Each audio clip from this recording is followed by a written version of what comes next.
Well, good afternoon, everybody. I hope you're having a fabulous day. I know a lot of you are going to be at work, but this was the only time I've got available, and I'm going to squeeze this live review in before I head off to go and walk the dogs. Now, there's a brand new dating app called Bumble. And if you're not sure, just think of a bumblebee. And literally, they've used the bee as their icon.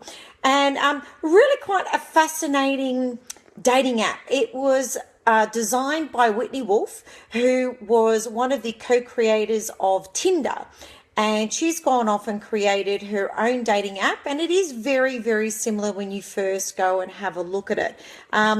This was designed after they had a bit of a tiff, the Tinder people, and Whitney went off and thought, she launched it in 2014, and it is finally here in Australia. And what she's gone and done is take Tinder to the next level. So it has the free version and it has the paid version. So I'm going to quickly explain to you what this new app is. Now, as I said, it's very similar to Tinder, except for when you're doing the images, when you look at a profile, instead of flicking, once you're in the profile, flicking left or right, you actually scroll up and down. It allows you to connect. Sorry about that. Allows you to connect up with Facebook, and you get 6 images. So my suggestion is do all 6. It also, you can add in your professional status. It'll connect up with any information that you've got on Facebook. So for example, if you studied at a particular university, it'll put that in. It'll put in not literally your suburb that you live in, but I found that it tends to put in Melbourne. If you have got other accounts, you can link up your social media. So you can have your Instagram. It'll show any mutual friends. So very, very similar in that way. However, this has gone to the next level of app dating. So Bumble, the new app that is happening out there, so if you're wanting something different, this is all about the women taking control. So some people are calling this a bit of a feminist app, and personally, I hate that word. If I hear the word feminist, I actually get quite negative about it, but I did find it quite fascinating. So here's what you need to know about this app. Same deal happens. You look through the people's profiles. It shows the age. It'll show the basic city you're in. It'll show you kilometers, but you cannot this time see the last time the person was on. Now with Tinder, you can do that. Now, the other thing that it allows you to write a little blurb. I can't remember how many words you get, but a lot of people I notice tend to write a blurb on this one. In addition to that, what happens is that once you both, it's still the left for no and right for yes. Sorry, again, my connection's weak, whatever. So apologize, just listen to me. So if the view's going a bit funny. So basically the way that it works is the two of you swipe right and you've both said we're both interested in each other. Then you get the match that comes up and it says that you can either, connect with them right now or you can keep playing. Playing, this is an interesting word. So after that, what happens is that in your private section, it has all the people that you've matched up with, and you are now on the clock. So women, you get 24 hours to start the conversation. That's right. You can match, but the guy cannot talk to you. You have to start the conversation with the guys. And when I say you have 24 hours, I'm not shitting you here. It literally has got these, think of it as a circle and the picture of the person's in the middle, and it's got a color around it. So they've got different colors that represent different things. So once you match, let's see, it was yellow. And then once you start going into the clock and you get into the 24 hours, it starts to go red after you reach a certain period, which I think is about, maybe you've got, a couple of hours left, you'll go into the red. And it starts showing you a time zone. It's tick, tick, tick, tick, tick, tick, tick, tick, tick. And when it literally goes to 0 and you have not started the conversation, ladies, that person goes into a gray status. And that means that you can't talk to him now. It's over. Now, once you start the conversation and you've sent the first message to the guy, ladies, because the ladies are in control with this new dating app called Bumble, he has 24 hours to respond to you. If he does not respond in the next 24 hours, same thing happens and it goes, you watch it and it's going to red and you're going, right, well, he's only got 11 minutes left.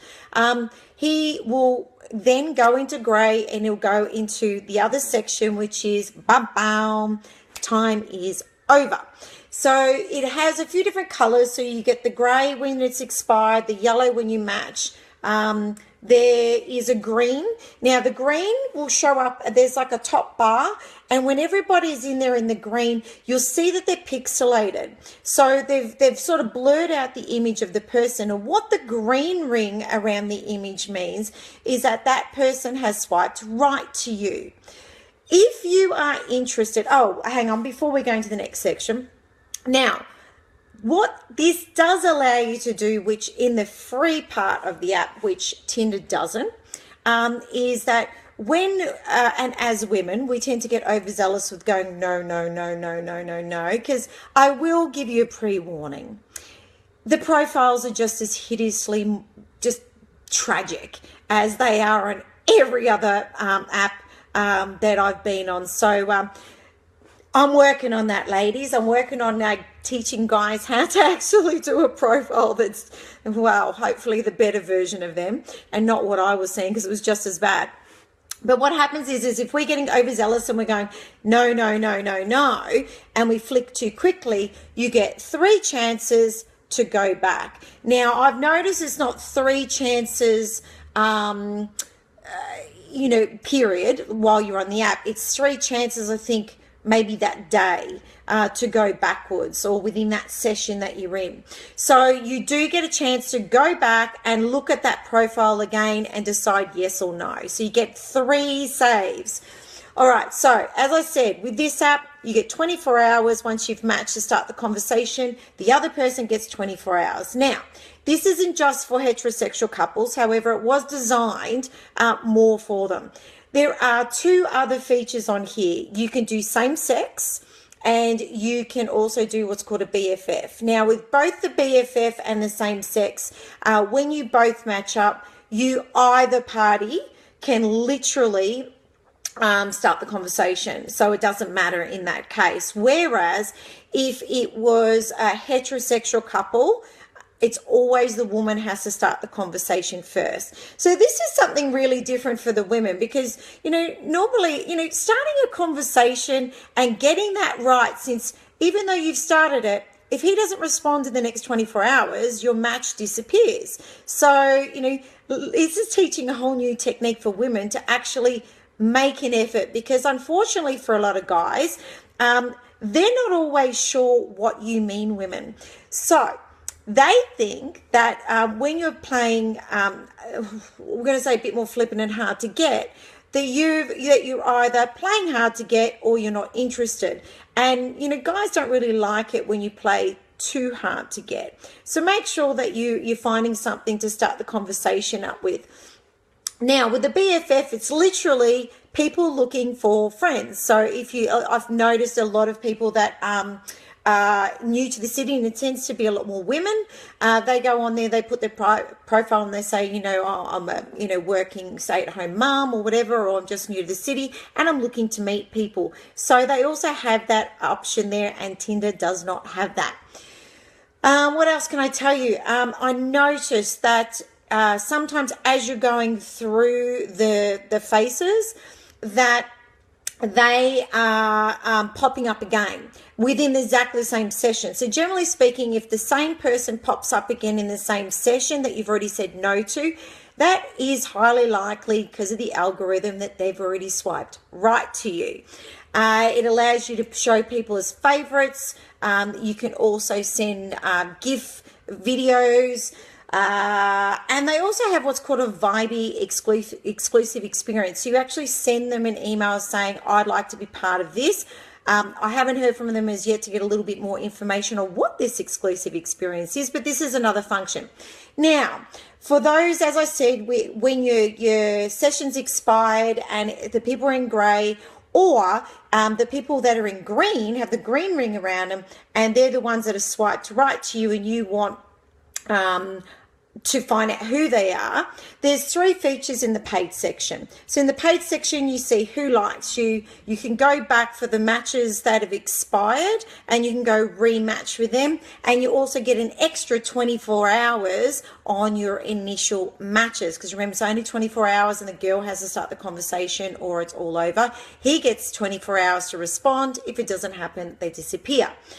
With the paid section, if you just want to do it for a month, it's $12.99, and I'm going to assume that that's US dollars. For 6 months is $8, and for 3 months is $10 per month. So this was all about, apparently, empowerment for women. Now, they actually, on their website, they do have a Bumble shop, and all of the proceeds for everything that is sold, which has a little Bumble logo on it, does go to charity, which again is something quite different that I've not seen on Tinder. The research has shown that about 60% of the matches lead to a conversation, which is a lot higher than you'll find on something like Tinder. They do have a moderator to look at your images, so you can't just put anything up. So what your moderator is doing is the moderator is making sure that the images on there aren't too erotic. If you're in swimwear, you must be in an environment to have swimwear on, or you're not allowed to have that. They make sure of all the scammers. So if it's a image, which happens a lot where the images are being used for someone else, and a lot of times, some form of actor or something like that, again, they will moderate that so they can keep that down. They'll make sure that people are over 18. If your image is too pixelated, they're also not going to allow that on. And if there's a watermark or a caption on the images, they also don't allow that either. So what did I think of this app? I think that it's great to have that control. However, with Tinder, in a way, you still had that control. So I didn't quite understand the concept there. Forcing a conversation, I think, is a great idea, because I think that's more of an issue. I don't think I would have done the app personally to make it so the woman has to start the conversation, but I do like the concept of you've only got, say, 24 hours from the match to not mess around and respond. I like that part of the feature, because you know what, time is precious, and a lot of people, I can tell you right now, I had a good chuckle because there was a lot of familiar faces, and these are the people that are on all of the apps. So for those ones, keep posted, because there is another dating app called Hinge that I know isn't in Australia yet, but it's definitely going to be coming soon. And that's going to be another dating app itself, which is very similar. So I did see a lot of familiar faces that tend to be on all the different platforms, and you can tell who they are very quickly, because you know them. If you've been on all of them, you know them. They're very familiar. Look, I like the concept. I thought it was definitely a lot more advanced than Tinder. It reminded me of Happen when that first came out, and it was great because Happen, which is HAPPN, I found to be a little bit more professional. And being the fact that everyone and its dog wasn't on it, the people seemed to be a little bit more genuine for what they're looking for. And I found this to be very similar. It was, it really upped the ante in the game. And it just stopped people from having that, granted, I'm sure the men are still going to do right and raise their odds like they do on Tinder anyway. However, the whole conversation starter is what makes this very different. So ladies, you're going to have to learn some new techniques on how to start a conversation on an app like this. I think that's for a whole nother live viewing. So from the guys that I have responses from when I asked them about what their point of view was, look, they're the ones that normally start and initiate the conversation. So it was quite an interesting thing for them to sit in the back seat, and they had to learn how to patiently wait and get a taste of what women are actually having to do, which is sit and wait for the guy to respond. But a lot of them didn't mind it because, there is an art in starting a conversation, and it's making the women have to step it up and learn that. So a lot of the guys were quite fine with this particular option. So I hope that gives you a good idea. It's BUMBL is the new dating app called Bumble, like Bumblebee. Download it, check it out, have a play. Happy to hear any responses that anyone's got, or if anyone has any questions, just message me. And until tomorrow, have an amazing afternoon. Bye.